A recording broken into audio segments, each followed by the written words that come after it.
حضور نبی کریم صلی اللہ علیہ وآلہ وسلم کی سنتوں کی اتباع میں، آپ صلی اللہ علیہ وآلہ وسلم کی سنتوں کی تعمیل میں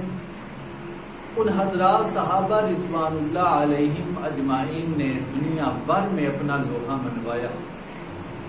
اور آج ہم پر یہ خوف مسلط رہتا ہے کہ اگر ہم نے فلاں سنت پر عمل کر لیا تو دنیا والے ہمارا مذاق اڑائیں گے، اگر ہم نے فلاں سنت پر عمل کر لیا تو ہمارے رشتہ دار ہمارا مذاق اڑائیں گے، اگر ہم نے فلاں سنت پر عمل کر لیا تو ہمارے دوست احباب، ہمارے گلی محلے والے ہمارا مذاق اڑائیں گے، اگر ہم نے فلاں سنت پر عمل کر لیا تو ہمیں شرم آئے گی۔ اور اس کا نتیجہ یہ نکلتا ہے کہ آج دنیا بھر میں مسلمان ذلیل ہو رہے ہیں۔ آج دنیا کی 1/3 آبادی مسلمانوں کی ہے۔ آج دنیا میں جتنے مسلمان ہیں اس سے پہلے کبھی نہیں ہوئے۔ آج مسلمانوں کے پاس جتنے وسائل ہیں اس سے پہلے مسلمانوں کے پاس اتنے وسائل کبھی نہیں ہوئے، اور یہی بات ہے کہ حضور کریم صلی اللہ علیہ وآلہ وسلم نے یہ ارشاد فرما دیا تھا کہ ایک زمانہ ایسا آئے گا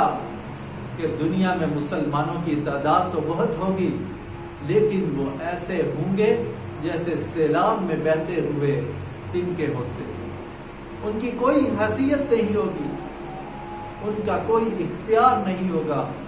پانی جدھر کو چاہے بہا کے لے جائے۔ اور آج ہمارا یہ حال ہے، ہم نے دشمنوں کو راضی کرنے کے لیے کیا کچھ نہیں کیا، ہم نے دشمنوں کو راضی کرنے کے لیے اپنا سب کچھ قربان کر دیا۔ ہم نے سیرتیں چھوڑی، ہم نے اخلاق چھوڑے، ہم نے کردار چھوڑے،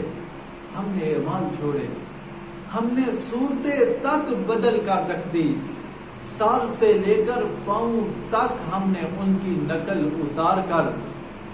یہ بتا دیا کہ ہم تمہارے غلام ہیں۔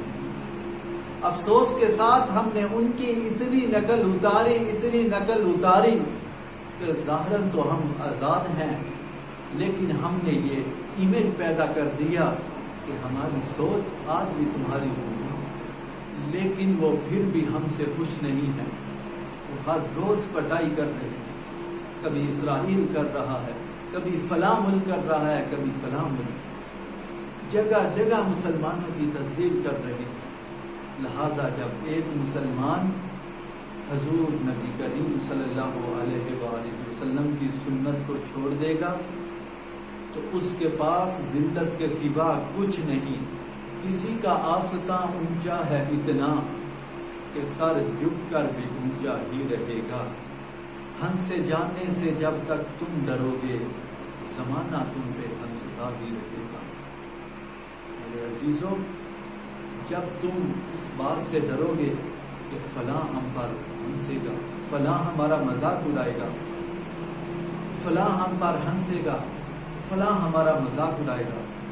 تو پھر زمانہ ہنستا ہی رہے گا، اور آج ہنس رہا ہے۔ اور اگر